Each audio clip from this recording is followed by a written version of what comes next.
Well, it's 26 minutes to the top of the hour. Still watching Smart Means by Andrew Barije with Marcy Captain. Well, we are driving these matters right here. But of course, still on that, I would love to remind you that you can trade bonds and securities with Zabo. That is a platform from Altex, which has made your trading experience much more easy and friendly. And for you to be a part of this, it's quite simple. *92# is simply the code that can avail with options where you'll be in position to actually buy these bond securities for that fee. And the markets, we know very well that they open at exactly 8:15 a.m. and they run all the way to 3:15 p.m. That is East African time. This is effective Monday up to Friday, apart from the weekends and the public holidays when the markets cannot be accessed. Yeah, but of course, despite that, you have the rest of the days to capitalize and make money, something which I believe personally it's important when it comes to your financial growth and development as an individual. Zabo made this a reality for you. That's why it says my money, my future. And Altex East Africa says do something new for yourself. Well, at this point in time, let's get into our insight here. Of course, something to do with the Kampala Metropolitan Development roads, which have been affected. And of course, government is advised to take different means to fund it. Of course, as we know very well, due to the decision of the while back. Now, into this discussion, we have Honorable Bachireke Betty Namboze, and of course, Member of Parliament, Mukono Municipality, as he airs up these matters. In million US dollars.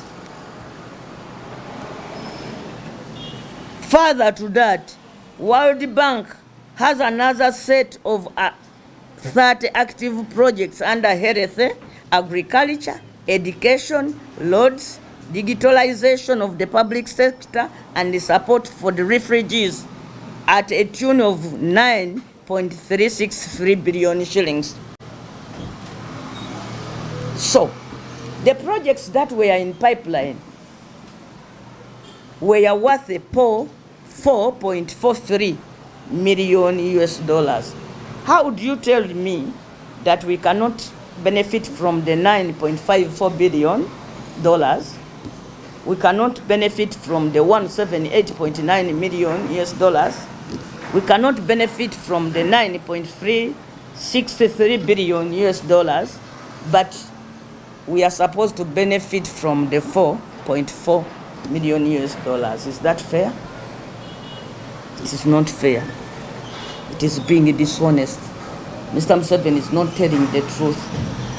Yes, we know that the World Bank people were offended by our position on homosexuality, but that is not all. There are other issues. And the fact that areas like Mukono, Mpigi, Wachiso, and Kampala are being denied funding is for political reasons other than lack of funds. So, I want to encourage the people of Mukono, Wachiso, and Mpigi not to back off. We shall not give in. Because they always say, go and lobby. And do you know what they call lobbying? It is to switch sides. Go and lobby government. I'm not supposed to lobby government to construct roads in Mukono because that is within its mandate. Mukono is part of Uganda. I don't need to specifically go and lobby. We are not foreigners. This is our government. So we are not backing off. We shall continue voting for democracy, for accountability. We shall not support the corrupt just because we want them to give us some of the crabs of their big loot. We shall continue standing with NUP and the other forces of change, with or without funding.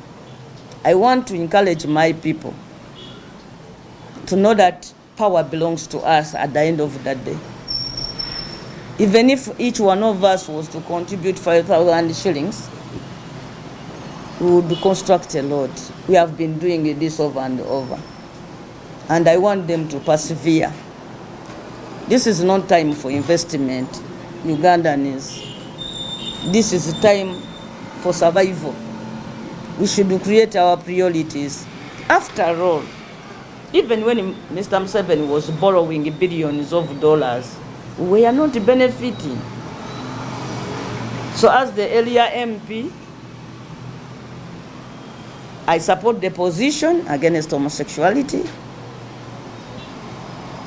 but I know that it is not the only reason why we are being denied funding.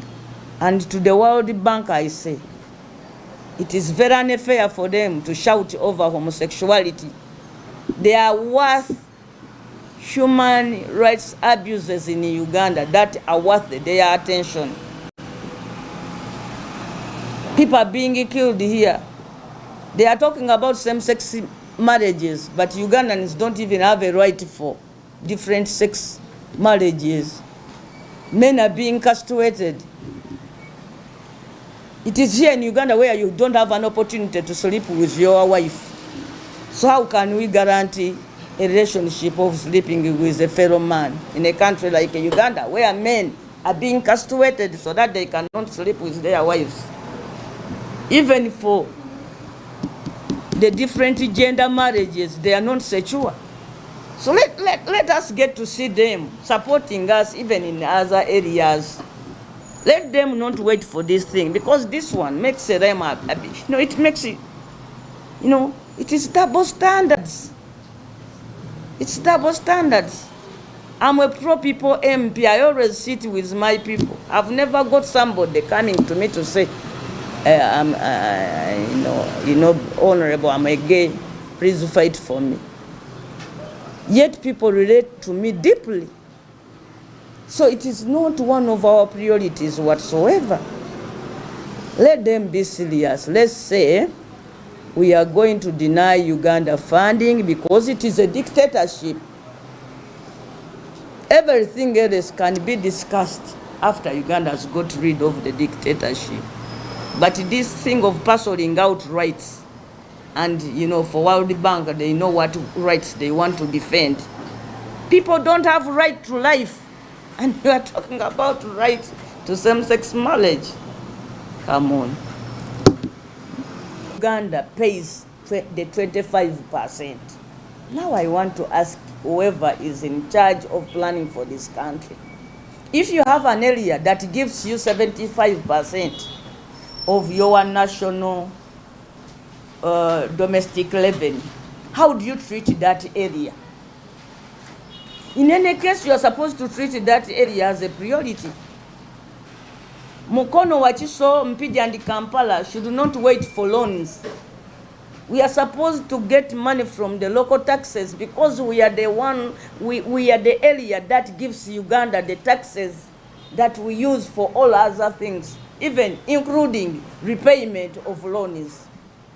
So if you have a cow that produces more milk, and then you postpone its feeding to a day when you will get some grass from the neighbor's place, is that fair?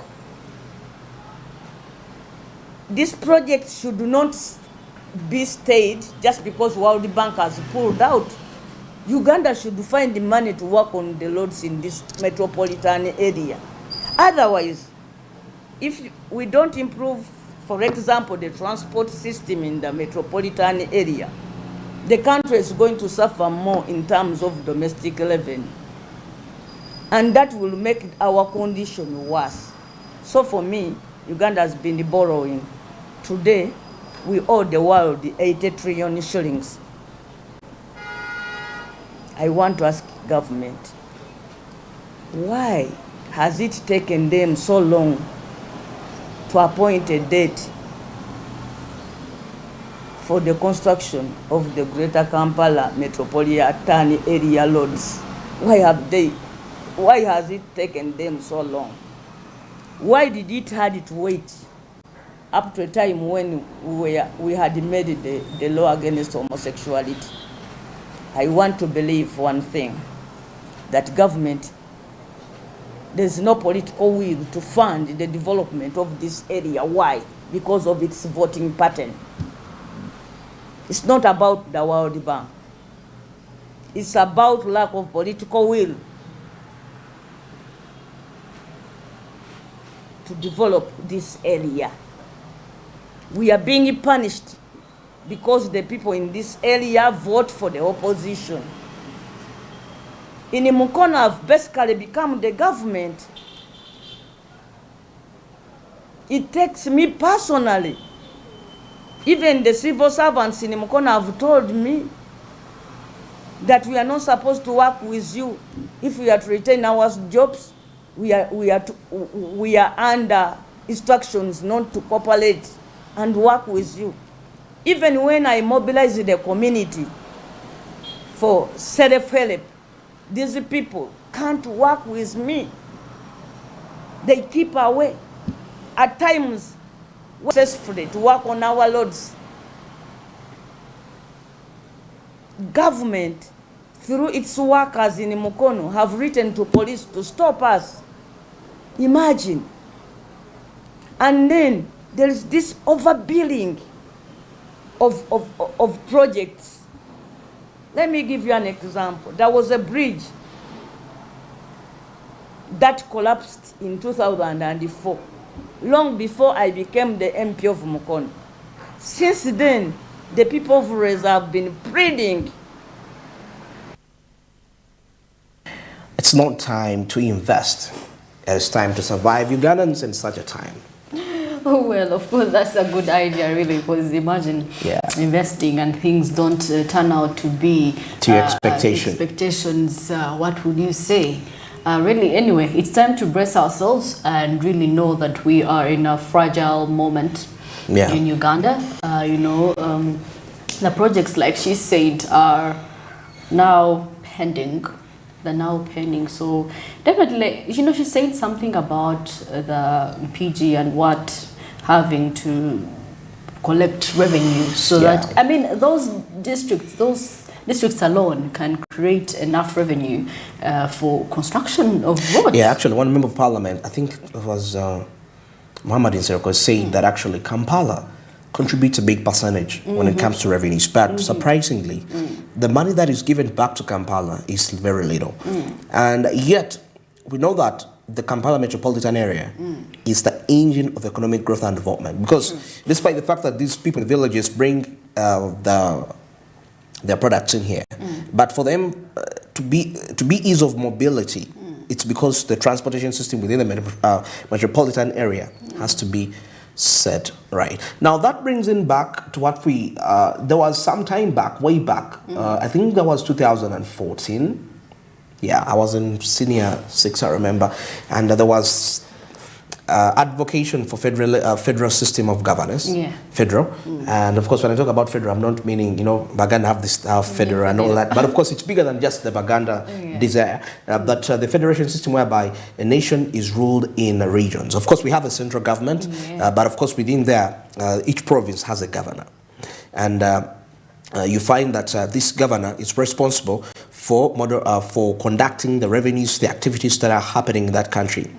Because there was the reason for this, you could find that the biggest contributors to the nation's GDP would actually be given the least.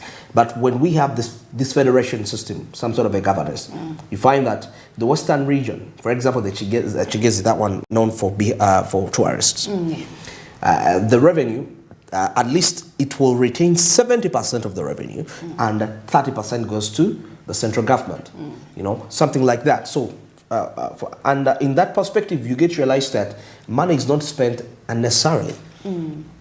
Okay, 30% goes to the central government, 70% remains in the area. Yeah, so for emergencies. For emergencies. Yeah. So you find that this area is not going to burden government over issues. It can solve the issues within there, And Kampala also gets its percentage in the central region, and then the other percentage goes to the rural. So you find that despite, with that perspective, you can really live independently. You don't care about somebody cutting loans and all that. That is what actually, we have been saying this before we went for a break, before this came in, about how, if at all, African countries can survive with the West without the can the United Africa Actually, the most interesting part of this would be, can United Africa overcome Western sanctions? Okay, imagine we are together and they are sanctioning, this time around they can sanction Uganda, but now imagine they are sanctioning Africa as a whole, and the issue is an African whole. If we are united within, will we be in position? Can the trade amongst ourselves raise revenue sufficient enough to survive? The real question would be, much as we are directing the question to ourselves, but the question would be, can the Western or the foreign countries really survive without African resources? Can they? The African resources. Of course, 70% of their development has been from what they are getting from here, and they add value to it, and they distribute it to other areas. Everyone needs the other. But who needs the other more? That's for now. That's the biggest question. Yes, for now, I think it's us. Who need them? I think, yeah. Not really. For now, mentally. No, it's because do you know why you're saying? Psychologically, that's what we know. You look at the situation. But okay, but the actual fact is, yes, they need us more. They need us more. That's what I'm saying. Yeah. All right, it's 10 minutes to the top of the hour, and we come to the end of Smart Means Business today's edition. And of course, great thanks for being a part of the show. Although we started from 7 a.m. and now we're coming to wrap this up. Well, still to remind you on our social media handles at Smart24 TV. That's on Twitter, Smart24 TV Official. That's on Facebook, Smart24.tv Live. That's our Smart24.tv. That's our official website to get you research right, business-related research. On the Smart Digital application, stream Smart24 TV anywhere, any place. And the Smart24.tv, Smart24 Live, that's on YouTube. You can still stream us at any part of the world that you will be at as we bring you the latest information. Business, both local and international. I've been Andrew Barije with Masi Katsime this morning, and definitely we wish you a great day as we wind up.